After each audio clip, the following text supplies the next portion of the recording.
Sir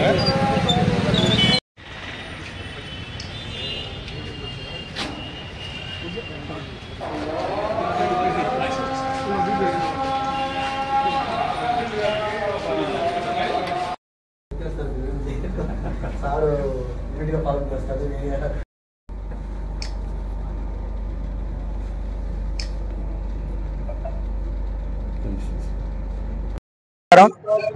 నా పేరు Balsa Prasad, the Kavali Kirana merchants association. ఈరోజు ముఖ్య కారణం ఈ మీడియా మిత్రుల ద్వారా తెలియజేయడం ఏమనగా, ఈ సైబర్ ఫోన్ కాల్స్ ఎలా అంటే ప్రతి ఒక్క మా అసోసియేషన్ సభ్యులు కానీ మిగతా షాపుల వారికి కానీ ఎవరికైనా కానీ ఈ సైబర్ ఫోన్ కాల్స్ ఫోన్ చేయటం, బెదిరించిన తర్వాత ఫోన్ పే నెంబర్లు ఇవ్వడం. అదేమంటే మీరు ట్రేడ్ లైసెన్స్ కట్టాలి, లేదంటే ఫుడ్ డిపార్ట్మెంట్ ద్వారా కానీ లేదా లేబర్ డిపార్ట్మెంట్ ద్వారా కానీ మేము ఫోన్లు చేస్తున్నామని చెప్పడం, మున్సిపాలిటీ ద్వారా కానీ ఈ విధంగా ఫోన్లు చేయడం, మేము మమ్మల్ని బెదిరియడం. మీరు ఫోన్ పే ద్వారా డబ్బులు కట్టాలి, మీరు ట్రేడ్ లైసెన్స్ కట్టలేదు, రెన్యువల్ చేయలేదనో, లేదంటే డిపార్ట్మెంట్ ద్వారా లేబర్ డిపార్ట్మెంట్కి లైసెన్స్ కట్టలేదనో ఈ విధంగా ఫోన్లు చేయడం, బెదిరియడం అనేది జరుగుతుంది. దీని గురించి మేము 2 నెలల క్రితమే ఎమ్మెల్యే గారికి చెప్పడం జరిగింది. ఆయన ఆ రోజు కూడా స్పందించి మన సిఐ గారికి చెప్పడం జరిగింది. ఆ రోజు సిఐ గారు వాళ్ళని మందలేయడం, మనిషిని దొరకడం, వాళ్ళకి గట్టిగా వార్నింగ్ ఇవ్వడం కూడా జరిగింది.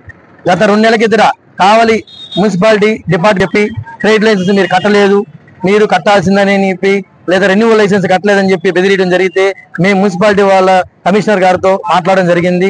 సార్ కూడా స్పందించి మేము దీన్ని గట్టిగా ఇష్యూ చేసుకుంటామండి, మేము దీన్ని ఏ విధంగా సాల్వ్ చేసి మీకు న్యాయం చేస్తామని చెప్పడం జరిగింది. అప్పుడు సిఐ గారితో కమిషనర్ గారు మాట్లాడడం జరిగింది. ఆయన కూడా ఆ రోజు స్పందించి సిఐ గారు ఇమీడియట్ గా యాక్షన్ తీసుకొని వాళ్ళని పట్టుకోవడం కూడా జరిగింది. బట్ మళ్ళీ ఒక 1 మంత్ బ్యాక్ ఫుడ్ ఇన్స్పెక్టర్ అని చెప్పి మళ్ళీ ఫోన్ చేయడం జరిగింది. ఆ రోజు కూడా ఈ విధంగా ఫోన్ చేయడం, ప్రతి ఒక్క షాపు సభ్యుని భయపెట్టడం, ఏ విధంగా అంటే షాపులలో భయపెట్టడం, ఒక కిరాణా షాపుల అసోసియేషన్ కిరాణా షాపు సభ్యులనే బెదిరియటం. అది ఏందో నాకు అర్థం కావాలి.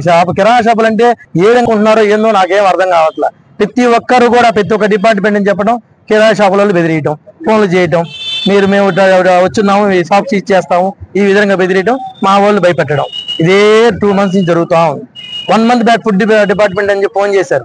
మేము డిపార్ట్మెంట్ వాళ్ళు ఫోన్ చేసాం. ఫుడ్ డిపార్ట్మెంట్ వాళ్ళు ఏమన్నారంటే ఇది మా సమస్య, ఇది ఫుడ్ డిపార్ట్మెంట్ వాళ్ళు కాదండి, మీకు ఫేక్ కాల్స్ వస్తున్నాయి, మీరు జాగ్రత్తగా ఉండండి, మేము కూడా ఫాలోఅప్లో ఉంటామని చెప్పడం జరిగింది. అందరితో ఆ రోజు అందరికి ఫోన్లు చేయడం, మా అసోసియేషన్ లో గ్రూపుల్లో పెట్టడం, ప్రతి ఒక్క గ్రూపుల్లో సెండ్ చేసి అందరం కూడా అప్రమత్తంగా ఉండడం కూడా జరిగింది. నిన్నటి రోజు లేబర్ డిపార్ట్మెంట్ అని చెప్పి రానా చౌదరి అనే అతను ఫోన్ చేయడం జరిగింది. ఫోన్ చేసి సభ్యులు బెదిరియటం, షాపుల దగ్గరికి వచ్చారని చెప్పడం, మీరు రానది సీజ్ చేస్తామని చెప్పడం, రాకపోతే ఈ విధంగా బెదిరింపు కాల్స్ వస్తున్నాయి. ఇది ఏంది, ఎంతవరకు ఇది అని చెప్పి మేము కూడా ఫాలోఅప్ గట్టిగా ఉన్నాం. రాత్రి అంతా వాటి కోసం ప్రయత్నించాం, దొరకల. ఈ రోజు మార్నింగ్ మళ్ళీ షాపుల దగ్గరికి వెళ్ళటం, అది ఏ షాప్ అయినా కానీ షాపుల దగ్గరికి వెళ్ళటం, లేదంటే ఇంకో దగ్గరికి పోవటం, మేము పలానా డిపార్ట్మెంట్ వస్తున్నాము, మీరు లైసెన్స్ కట్టలేదు, మీరు లేబర్ లైసెన్స్ తీసుకోలేదు, మీ షాపులో వర్కర్స్ ఎంతమంది ఉన్నారు, ఈ విధంగా బెదిరించేదను వాళ్ళని అడగడం జరుగుతుంది. లేదంటే ఫోన్ పే నెంబర్ ఇవ్వడం, ఫోన్ పే కొట్టడం అని చెప్పి వస్తా ఉంది. ఈ రోజు దీన్ని గట్టిగా ఇష్యూ చేసి మన ఎమ్మెల్యే గారికి మాట్లాడడం జరిగింది. ఎమ్మెల్యే గారు దాన్ని స్పందించి ఇమీడియట్ గా మీరు కేసు పెట్టండి, నేను మాట్లాడతాను, మీ ముందు నేను ఉంటాను, మీ షాపులోకి ఏం జరిగినా సరే నేను ముందు నడిపి మాట్లాడతానని చెప్పి ఆయన కూడా గట్టిగా మాకు న్యాయం చేయడం జరిగింది. అలాగే సిఏ గారితో కూడా కంప్లైంట్ వనిత పత్రం వేయడం జరిగింది. సిఏ గారు బాగా స్పందించారు. ఆయన కూడా నేను ఆల్రెడీ లాస్ట్ 2 months బ్యాక్ కావలి మున్సిపాలిటీ వారు చెప్పగానే, నేను కమిషనర్ చెప్పగానే నేను ఫాలోఅప్ అయ్యానమ్మా, గట్టిగా చూశాను. మళ్ళీ ఈ రోజు ఇది జరుగుతుంది కాబట్టి ఈసారి గట్టిగా కూడా వాడిని ఏ విధంగా చేయాలి, వాడు ఎక్కడ ఉంటాడు ఏందని గట్టిగా పట్టుకొని మీ ముందుంచి మేము మీకు తగిన న్యాయం చేస్తామని చెప్పి మాకు ఎంతో గొప్పగా చెప్పడం, ఎంతో భరోసా ఇవ్వడం జరిగింది.